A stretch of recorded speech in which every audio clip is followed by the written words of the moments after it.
이번 총선을 통해 정치 신인 4명이 국회에 입성하게 됐습니다. 정읍고창 윤준병, 김제부안 이원택, 익산갑 김수흥, 군산의 신영대 후보입니다. 초선 의원들의 활약에도 큰 기대가 모아지고 있습니다. 정원익 기자의 보도입니다. 정읍고창 윤준병 당선인은 제26회 행정고시로 공직에 입문한 뒤 서울시에서 30년을 일했습니다. 지난해 서울시 행정 1부시장을 마지막으로 공직을 은퇴하고 더불어민주당에 입당해 정치 인생을 시작했습니다. 그리고 첫 번째 도전에서 중막 5위인 삼선의 유성엽 후보를 제치고 금배지를 달았습니다. 지역 발전에 대한 변화와 열정이 아닐까 이런 생각이 듭니다.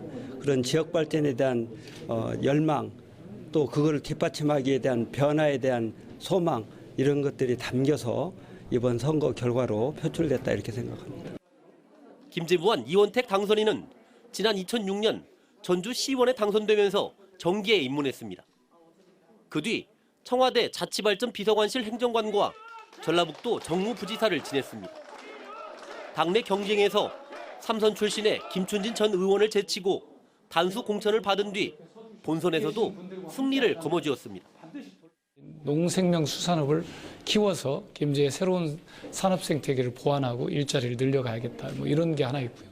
또 우리 김제와 부안은 새만금을 끼고 있기 때문에 새만금 개발을 통한 속도가 있는 개발을 통한 지역 발전을 선도해 가야겠다 이런 생각. 익산갑 김수흥 당선인은 지난 1990년 입법고시에 합격해 국회 사무처 사무관으로 공직에 입문했습니다.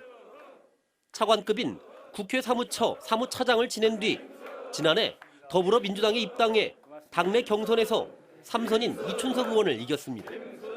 이제는 입법고시 출신 최초의 국회의원이 됐습니다. 익산 시민들께서 압도적 지지로 저를 국회에 보내주셨기 때문에 익산의 발전과 또 익산의 기업을 유치하거나 공공기관을 유치하는데 최선의 노력을 다하고 그에 따른 입법과 예산 확보에 최선을 다하겠습니다.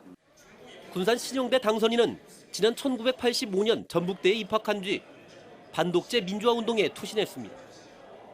두 번의 옥고를 치른 뒤 한병도 의원 보좌관으로 정계에 입문했고 노무현 정부에서 청와대 행정관으로 일했습니다. 8년 전에는 고등학교 후배인 김관영 후보에게 졌지만 이번에 서력했습니다. 지금 가장 빠르게 군산 경제를 회복시키는 방법은 현대중공업 군산조소 재가동밖에 없습니다. 그래서 1차 과제로 당선 확정과 동시에 의원직 취임 직전이라도 현대중공업 재가동에 한 여러 가지 TF도 구성하고 준비를 해나가겠습니다. 전북 국회의원 당선인 10명 가운데 절반에 가까운 4명의 정치 신인들이 어떤 활약을 펼칠지 주목됩니다. JTB 뉴스 정원익입니다.